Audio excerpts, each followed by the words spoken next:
आज मैं आप लोगों के साथ मुंबई की एक ऐसी जिन की स्टोरी शेयर करने वाला हूँ जो स्टोरी सुनने के बाद आपकी रात की नींदें बेकरार हो जाने वाली है। एंड इस स्टोरी में आप लोग को ये मालूम होगा कि किस तरह से एक जिन ने दो फैमिली मेंबर्स को बर्बाद करके रख दिया था।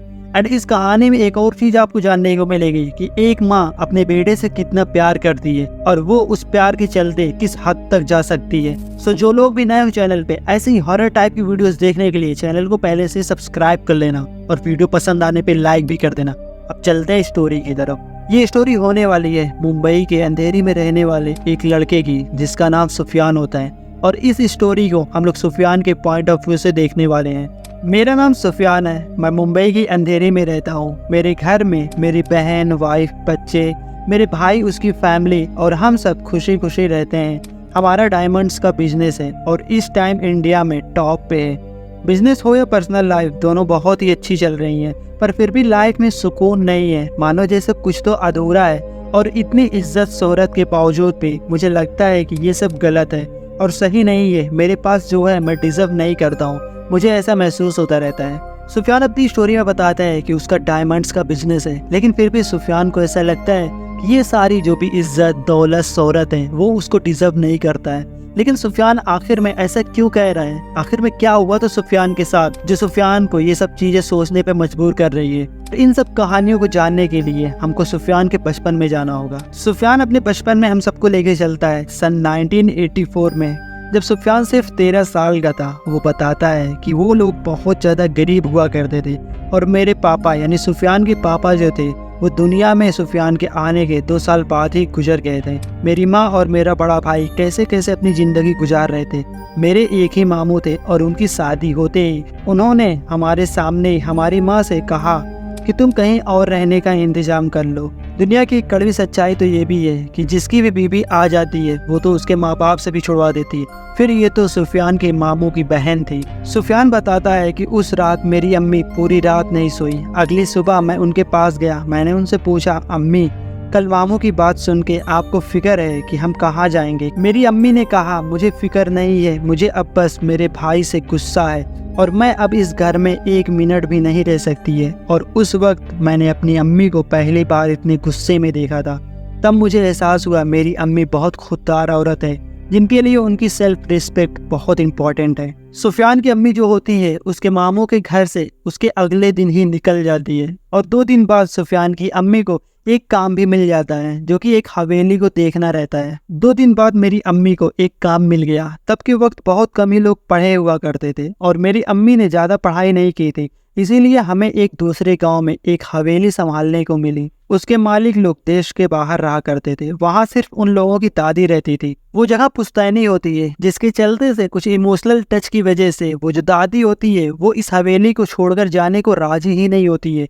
जिसके चलते ये जो लोग बाहर रह रहे होते हैं उनको कुछ लोगों को हायर करना था जो इस जगह को देख सकें और उस दादी का भी ख्याल रख सकें। और इसी बात से जो सुफियान की फैमिली होती है वो बहुत ज़्यादा खुश हो जाती है, क्योंकि उन सबको काम के साथ साथ रहने के लिए छत भी मिल रही होती है। लेकिन आगे चल के यही हवेली उनकी पूरी जिंदगी बदल देने वाली थी। सुफियान का कहना होता है कि हम सब बहुत खुश थे और 2 दिन बाद हम सब हवेली के लिए रवाना हुए। हवेली बहुत बड़ी और बहुत पुरानी थी, लेकिन उसकी खूबसूरती आज भी बरकरार थी। मैं खुशी से आसपास घूमने लगा और जो बंदा इनको वो हवेली दिखाने के लिए लेके आया होता है वो सुफियान का हाथ पकड़ लेता है और कहता है कि तुमको जितना भी खेलना है, जहाँ भी इस हवेली में जाना है, तुम वहाँ पे जा सकते हो, सिर्फ इस हवेली का एक कमरा छोड़कर। और वो कमरा होता है सीढ़ी के नीचे वाला। और उसकी माँ से भी ये चीज़ कही जाती है कि तुम उस कमरे को छोड़ के पूरी हवेली की साफ और सफाई करना और अच्छे तरीके से ख्याल रखना। लेकिन उस कमरे में ऐसा क्या था जिसकी वजह से इनकी पूरी फैमिली को वहां जाने से मना किया गया था?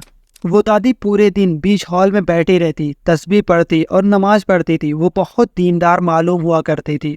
ना उनको हम लोगों से कोई मतलब था, ना वो कभी कुछ बोलती थी। और वो जो दादी होती है वो ईशा के वक्त यानी रात के करीब 8 से 9 बजे के टाइम पे उसकी अम्मी से खाना लाने को बोलती थी। और वो जो खाना हुआ करता था वो सिर्फ नॉनवेज होता था।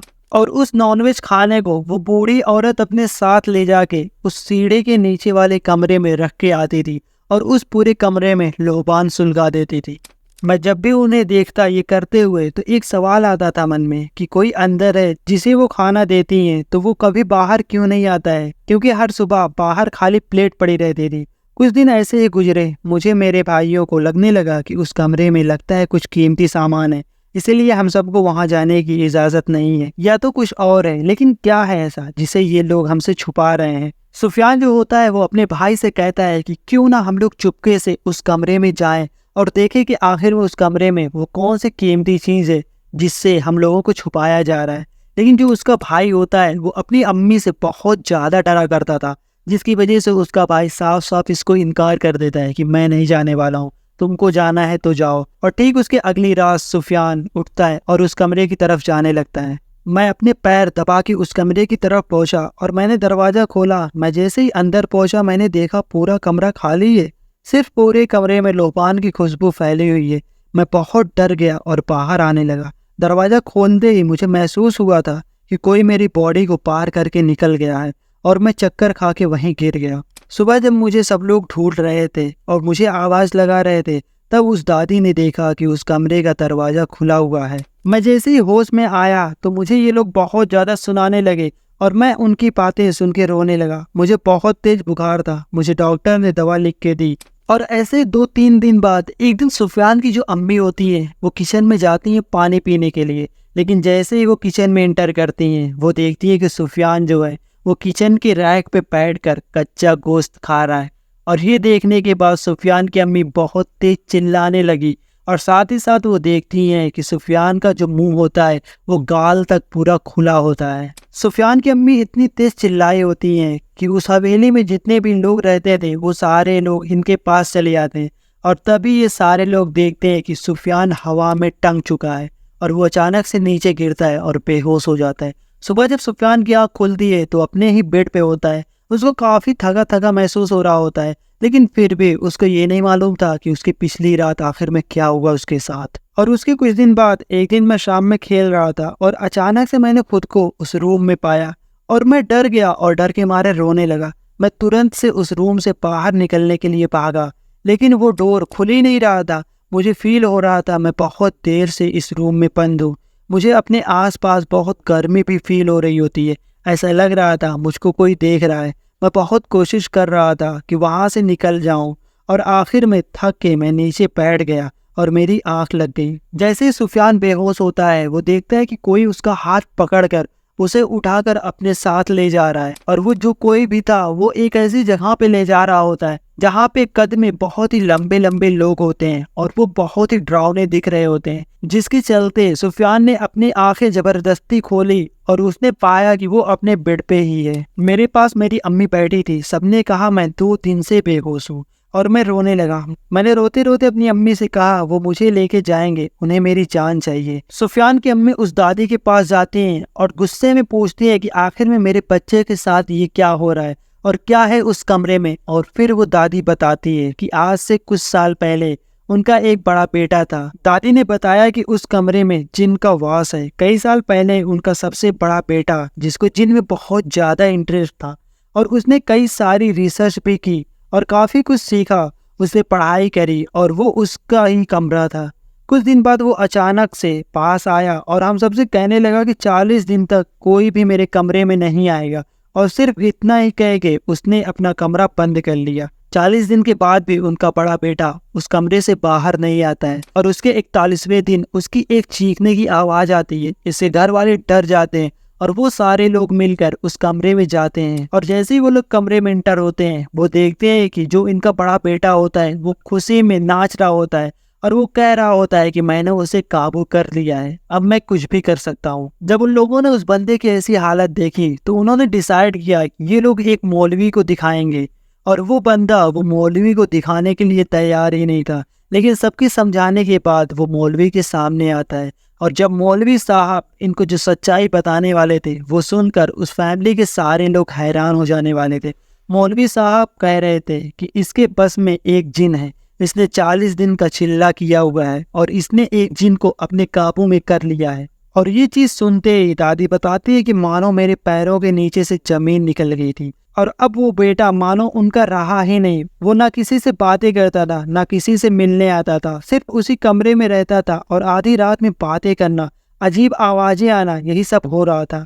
मैंने तो उसके सही होने की उम्मीद ही छोड़ दी थी। एक बार वो घर से बाहर निकला और सबको साफ साफ कह के गया, कोई रूम अनलॉक नहीं करेगा। और मैंने भी इसका ख्याल रखा, क्योंकि सभी जान रहे थे कि उस कमरे में क्या है। 3 घंटे गुजर चुके थे, फिर मालूम हुआ कि उसकी बॉडी मिली है, न जाने कैसे।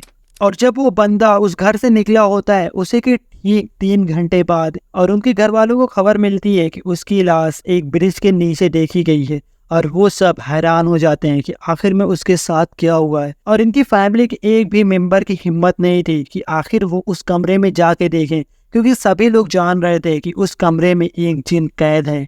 और वो लोग मौलवी को बुलाकर उस रूम को वहीं पे कैद करवा देते हैं, दुआ ताबीज करके। मौलवी साहब ने बताया कि ये कैद तो हो गया है, लेकिन इसे रोज मीट और शाम में अंधेरा होने से पहले लोबान, ये दोनों चीज रोज इसके कमरे में करनी होगी। मौलवी साहब बताते हैं कि ये जिन तो कैद हो चुका है, लेकिन इसकी जो भी डेली की जरूरत होती है वो आपको देनी पड़ेगी। जैसे कि कच्चा गोश्त जो था, और लोबान की जो खुशबू थी, जो रोज शाम में इस कमरे में रखी जाती थी। और मौलवी साहब ने बताया कि अगर इसमें से किसी भी दिन ऐसा हुआ कि गोश्त और लोबान की खुशबू उस कमरे में ना रखी गई, तो इस जिन को काबू में करना फिर बहुत मुश्किल हो जाएगा। और इसी तरह वक्त गुजरता रहता है। और दादी ने बताया कि वो भी बाहर जाना चाहती थी, लेकिन इतने सालों से इस काम को कर रही है। इसके जितने भी बच्चे थे वो बाहर देश में जाके बस चुके थे, और इस जिन की वजह से इस दादी को इस हवेली में छोड़ दिए होते हैं। और ये कहानी फिर से अब आ जाती है सुफियान के ऊपर। सुफियान बताता है कि फिर मेरी अम्मी ने कहा कि इससे छुटकारा कैसे मिलेगा। उन्होंने कहा कि उसे एक जान चाहिए, वो यहाँ से मुक्त भी हो जाएगा और यहाँ से चला भी जाएगा। मेरी अम्मी ने सुना और वो चली गई। सुफियान की तबीयत दिन ब दिन खराब हो रही थी, और फिर अचानक से एक दिन ये होश में आता है, और तब इसको मालूम चलता है कि इसकी अम्मी ने कुएं में कूदकर जान दे दी होती है। सुफियान की तो मानो पूरी दुनिया ही पलट गई हो। इतनी छोटी उम्र में उसकी अम्मी ने इन सब का साथ छोड़ दिया होता है। मैं बहुत रोया, और वो दादी उन्होंने बताया कि मेरी अम्मी ने उस जिन से सौदा किया हुआ है। उन्होंने कहा, मैं तुम्हें अपनी जान तो दे दूंगी और तुम आज़ाद भी हो जाओगी, लेकिन तुम्हें भी मेरी शर्त माननी होगी। और मेरी अम्मी ने उसके सामने शर्त रखी कि वो कभी वापस नहीं आएगा, और हम लोगों के पास बहुत सारा पैसा हो जाएगा, इतना पैसा जो जिंदगी में कभी ख़त्म ही ना हो। और उस जिन ने इनकी ये शर्त मान ली होती है, जिसके चलते जो सुफियान की अम्मी होती हैं वो कुएं में कूद कर अपनी जान दे रही होती हैं। और ये कहानी बताते बताते सुफियान अपने आप को कोसने लगता है कि मैं उस दिन अगर उस दरवाजे को खोलता ही नहीं, तो आज मेरी अम्मी मेरे साथ होती।